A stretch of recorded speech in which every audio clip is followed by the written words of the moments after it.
अथ श्री साई सचरित्र अध्याय 25। दामू अन्ना का सार, अहमदनगर के रुई और अनाज के सौदे, आम्रलीला, प्रार्थना। प्राकथन। जो अकारण ही सभी पर दया करते हैं तथा समस्त प्राणियों के जीवन में आश्रयदाता हैं, जो पर ब्रह्म के पूर्ण अवतार हैं, ऐसे अहेतुक दया सिंधु और महान योगी राज के चरणों में साष्टांग प्रणाम कर अब हम यह अध्याय आरंभ करते हैं। श्री साई की जय हो। वे संत चूड़ामणि समस्त शुभ कार्यों के उद्गम स्थान और हमारे आत्माराम तथा भक्तों के आश्रयदाता हैं। हम उन साईनाथ की चरण वंदना करते हैं जिन्होंने अपने जीवन का अंतिम ध्येय प्राप्त कर लिया है। श्री साई बाबा अनिर्वचनीय प्रेम स्वरूप है। हमें तो केवल उनके चरण कमलों में दृढ़ भक्ति ही रखनी चाहिए। जब भक्त का विश्वास दृढ़ और भक्ति परिपक्व हो जाती है तो उसका मनोरथ भी शीघ्र ही सफल होता है। जब हेमांड पंत को साई सचरित्र तथा साई लीलाओं के रचने की तीव्र उत्कंठा हुई तो बाबा ने तुरंत ही वह पूर्ण कर दी। जब उन्हें स्मृति पत्र इत्यादि रखने की आज्ञा हुई तो हेमांड पंत में स्फूर्ति, बुद्धिमता, शक्ति तथा कार्य करने की क्षमता स्वयं ही आ गई। वे कहते हैं कि मैं इस कार्य के सर्वदा अयोग्य होते हुए भी श्री साई के शुभ आशीर्वाद से इस कठिन कार्य को पूर्ण करने में समर्थ हो सका। फलस्वरूप यह ग्रंथ श्री साई सचरित्र आप लोगों को उपलब्ध हो सका, जो एक निर्मल स्तोत्र या चंद्रकांत मणि के ही सदृश है, जिसमें से सदैव साई लीला रूपी अमृत झरा करता है, ताकि पाठकगण जी भरकर उसका पान करें। जब भक्त पूर्ण अंतःकरण से श्री साई बाबा की भक्ति करने लगता है तो बाबा उसके समस्त कष्टों और दुर्भाग्यों को दूर कर स्वयं उसकी रक्षा करने लगते हैं। अहमदनगर के श्री दामोदर सांवलाराम रास ने कासार की निम्नलिखित कथा उपयुक्त कथन की पुष्टि करती है। दामू अन्ना। पाठकों को स्मरण होगा कि इन महाशय का प्रसंग 6वें अध्याय में शिरडी के रामनवमी उत्सव के प्रसंग में आ चुका है। ये लगभग सन 1897 में शिरडी पधारे थे, जबकि रामनवमी उत्सव का प्रारंभ हुआ था और उसी समय से वे एक जरीदार बढ़िया ध्वज इस अवसर पर भेंट करते तथा वह एकत्रित गरीब भिक्षुओं को भोजन आदि कराया करते थे। दामू अन्ना के सौदे। रुई का सौदा। दामू अन्ना को बम्बई से उनके एक मित्र ने लिखा कि वह उनके साथ साझेदारी में रुई का सौदा करना चाहते हैं, जिसमें लगभग 2 लाख रुपयों का लाभ होने की आशा है। सन 1936 में नरसिंह स्वामी को दिए गए एक वक्तव्य में दामू अन्ना ने बतलाया कि रुई के सौदे का यह प्रस्ताव बम्बई के एक दलाल ने उनसे किया था, जो कि साझेदारी से हाथ खींचकर मुझ पर ही सारा भार छोड़ने वाला था। भक्तों के अनुभव भाग 11 पृष्ठ 75 के अनुसार दलाल ने लिखा था कि धंधा अति उत्तम है और हानि की कोई आशंका नहीं। ऐसे स्वर्णिम अवसर को हाथ से नहीं खोना चाहिए। दामू अन्ना के मन में नाना प्रकार के संकल्प विकल्प उठ रहे थे, परंतु स्वयं कोई निर्णय करने का साहस वे ना कर सके। उन्होंने इस विषय में कुछ विचार तो अवश्य कर लिया, परंतु बाबा के भक्त होने के कारण पूर्ण विवरण सहित एक पत्र श्यामा को लिख भेजा, जिसमें बाबा से परामर्श प्राप्त करने की प्रार्थना की। यह पत्र श्यामा को दूसरे दिन ही मिल गया, जिसे दोपहर के समय मस्जिद में जाकर उन्होंने बाबा के समक्ष रख दिया। श्यामा से बाबा ने पत्र के संबंध में पूछताछ की। उत्तर में श्यामा ने कहा कि अहमदनगर के दामू अन्ना का सार आपसे कुछ आज्ञा प्राप्त करने की प्रार्थना कर रहे हैं। बाबा ने पूछा कि वह इस पत्र में क्या लिखा है और उसने क्या योजना बनाई है। मुझे तो ऐसा प्रतीत होता है कि वह आकाश को छूना चाहता है। उसे जो कुछ भी भगवत कृपा से प्राप्त है वह उससे संतुष्ट नहीं है। अच्छा, पत्र तो पढ़कर सुनाओ। श्यामा ने कहा, जो कुछ आपने अभी कहा वही तो इस पत्र में लिखा है। हे देव, आप यहाँ शांत और स्थिर बैठे रहकर भी भक्तों को उद्विग्न कर देते हैं, और जब वे अशांत हो जाते हैं तो आप उन्हें आकर्षित कर किसी को प्रत्यक्ष तो किसी को पत्रों द्वारा यहाँ खींच लेते हैं। जब आपको पत्र का आशय विदित ही है तो फिर मुझे पत्र पढ़ने को क्यों विवश कर रहे हैं। बाबा कहने लगे कि श्यामा, तुम तो पत्र पढ़ो, मैं तो ऐसे ही अनाप शनाप बकता हूँ, मुझ पर कौन विश्वास करता है। तब श्यामा ने पत्र पढ़ा और बाबा उसे ध्यानपूर्वक सुनकर चिंतित होकर कहने लगे कि मुझे ऐसा प्रतीत होता है कि सेठ दामू अन्ना पागल हो गया है उसे लिख दो कि उसके घर किसी वस्तु का अभाव नहीं है, इसलिए उसे आधी रोटी में ही संतुष्ट रहकर लाखों के चक्कर से दूर रहना चाहिए। श्यामा ने उत्तर लिखकर भेज दिया, जिसकी प्रतीक्षा उत्सुकता पूर्वक दामू अन्ना कर रहे थे। पत्र पढ़ते ही लाखों रुपयों के लाभ होने की उनकी आशा पर पानी फिर गया। उन्हें उस समय ऐसा विचार आया कि बाबा से परामर्श कर उन्होंने भूल कर दी, परंतु श्यामा ने पत्र में संकेत कर दिया था कि देखने और सुनने में फर्क हुआ करता है, इसलिए श्रेयस्कर यही होगा कि स्वयं शिरडी आकर बाबा की आज्ञा प्राप्त करो। बाबा से स्वयं अनुमति लेना उचित समझकर वे शिरडी आए। बाबा के दर्शन कर उन्होंने चरण सेवा की, परंतु बाबा के सम्मुख सौदे वाली बात करने का उन्हें साहस न हो सका। उन्होंने संकल्प किया कि यदि उन्होंने कृपा कर दी तो इस सौदे में से कुछ लाभांश उन्हें भी अर्पण कर दूंगा। यद्यपि यह विचार दामू अन्ना बड़ी गुप्त रीति से अपने मन में कर रहे थे, तो भी त्रिकालदर्शी बाबा से क्या छिपा रह सकता था। बालक तो मिष्ठान मांगता ही है, परंतु उसकी माँ उसे कड़वी औषधि ही देती है, क्योंकि मिठाई स्वास्थ्य के लिए हानिकारक होती है और इस कारण वह बालक के कल्याणार्थ उसे समझा बुझाकर कड़वी औषधि पिला ही देती है। बाबा एक दयालु माँ के समान थे। वे अपने भक्तों का वर्तमान और भविष्य जानते थे, इसलिए उन्होंने दामू अन्ना के मन की बात जानकर कहा कि बापू, मैं अपने को इन सांसारिक झंझटों में फंसाना नहीं चाहता। बाबा की अस्वीकृति जानकर दामू अन्ना ने यह विचार त्याग दिया। अनाज का सौदा। तब उन्होंने अनाज, गेहूं, चावल आदि अन्य वस्तुओं का धंधा आरंभ करने का विचार किया। बाबा ने इस विचार को भी समझकर उनसे कहा कि तुम रुपए का 5 सेर खरीदोगे और 7 सेर को बेचोगे, इसलिए उन्हें इस धंधे का भी विचार त्यागना पड़ा।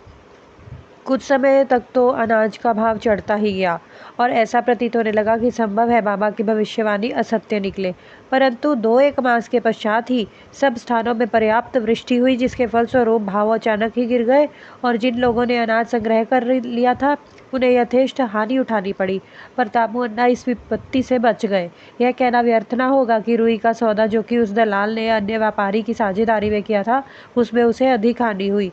बाबा ने उन्हें बड़ी विपत्तियों से बचा लिया। यह देखकर दामू अन्ना का साईं चरणों में विश्वास दृढ़ हो गया और वे जीवन पर्यंत बाबा के सच्चे भक्त बने रहे। आम्रलीला। एक बार गोवा के एक मामलतदार ने, जिनका नाम राले था, लगभग 300 आमों का एक पार्सल श्यामा के नाम शिरडी भेजा। पार्सल खोलने पर प्राय सभी आम अच्छे निकले। भक्तों में इनके वितरण का कार्य श्यामा को सौंपा गया। उनमें से बाबा ने 4 आम दामू अन्ना के लिए पृथक निकाल कर रख लिए। दामू अन्ना की 3 स्त्रियां थीं, परंतु अपने दिए हुए वक्तव्य में उन्होंने बतलाया था कि उनकी केवल 2 ही स्त्रियां थीं। वे संतानहीन थे। इस कारण उन्होंने अनेक ज्योतिषियों से इसका समाधान कराया और स्वयं भी ज्योतिष शास्त्र का थोड़ा सा अध्ययन कर ज्ञात कर लिया कि जन्म कुंडली में एक पाप ग्रह के स्थित होने के कारण इस जीवन में उन्हें संतान का मुख देखने का कोई योग नहीं है, परंतु बाबा के प्रति तो उनकी अटल श्रद्धा थी। पार्सल मिलने के 2 घंटे पश्चात ही वे पूजनार्थ मस्जिद में आए। उन्हें देखकर बाबा कहने लगे कि लोग आमों के लिए चक्कर काट रहे हैं, परंतु ये दो तो दामू के हैं, जिसके हैं उन्हें ही खाने और मरने दो।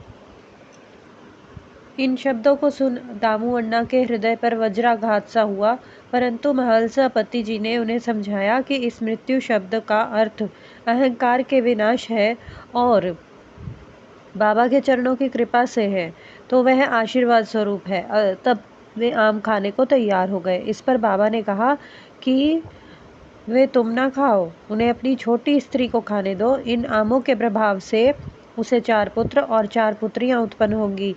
यह आज्ञा शिरोधार्य कर उन्होंने वे आम ले जाकर अपनी छोटी स्त्री को दिए। धन्य है श्री साईं बाबा की लीला, जिन्होंने भाग्य विधान पलट कर उन्हें संतान सुख दिया। बाबा की स्वेच्छा से दिए गए वचन सत्य हुए, ज्योतिषियों के नहीं। बाबा के जीवन काल में उनके शब्दों लोगों में अधिक विश्वास और महिमा स्थापित की, परंतु महान आश्चर्य है कि उनके समाधिस्थ होने के उपरांत भी उनका प्रभाव पूर्ववत ही है। बाबा ने कहा कि मुझ पर विश्वास रखो, यद्यपि मैं देह त्याग भी कर दूंगा, परंतु फिर भी मेरी अस्थियां आशा और विश्वास का संचार करती ही रहेंगी। केवल मैं ही नहीं, मेरी समाधि भी वार्तालाप करेगी, चलेगी फिरेगी और उन्हें आशा का संदेश पहुंचाती रहेगी। जो अनन्य भाव से मेरे शरणागत होंगे, निराश न होना कि मैं तुमसे विदा हो जाऊंगा। तुम सदैव मेरी अस्थियों को भक्तों के कल्याणार्थ ही चिंतित पाओगे। यदि मेरा निरंतर स्मरण और मुझ पर दृढ़ विश्वास रखोगे तो तुम्हें अधिक लाभ होगा। प्रार्थना। एक प्रार्थना कर हे मांडपंत यह अध्याय समाप्त करते हैं। हे साईं सद्गुरु, भक्तों के कल्पत्रु, हमारी आपसे प्रार्थना है कि आपके अभय चरणों की हमें कभी भी स्मृति ना हो, आपके श्री चरण कभी भी हमारी दृष्टि से ओझल ना हो। हम इस जन्म मृत्यु के चक्र से इस संसार में अधिक दुखी हैं। अब दया कर इस चक्र से हमारा शीघ्र उद्धार कर दो। हमारी इंद्रियां जो विषय पदार्थों की ओर आकर्षित हो रही हैं, उनकी बाहरी प्रवृत्ति से रक्षा कर, उन्हें अंतर्मुखी बनाकर हमें आत्मदर्शन के योग्य बना दो। जब तक हमारी इंद्रियों की बहिर्मुखी प्रवृत्ति और चंचल मन पर अंकुश नहीं है, तब तक आत्म साक्षात्कार की हमें कोई आशा नहीं है। हमारे पुत्र और मित्र कोई भी अंत में हमारा काम नहीं आएंगे। हे साईं, हमारे तो एकमात्र तुम ही हो जो हमें मोक्ष और आनंद प्रदान करोगे। हे प्रभु, हमारी तर्क वितर्क तथा अन्य कुप्रवृत्तियों को नष्ट कर दो। हमारी जीवा सदैव तुम्हारे नाम स्मरण का स्वाद लेती रहे। हे साईं, हमारे अच्छे बुरे सब प्रकार के विचारों को नष्ट कर दो। प्रभु, कुछ ऐसा कर दो कि जिससे हमें अपने शरीर और ग्रह में आसक्ति ना रहे, हमारा अहंकार सर्वथा निर्मूल हो जाए और हमें एकमात्र तुम्हारे ही नाम की स्मृति बनी रहे तथा शेष सबका विस्मरण हो जाए। हमारे मन को की अशांति को दूर कर उसे स्थिर और शांत करो।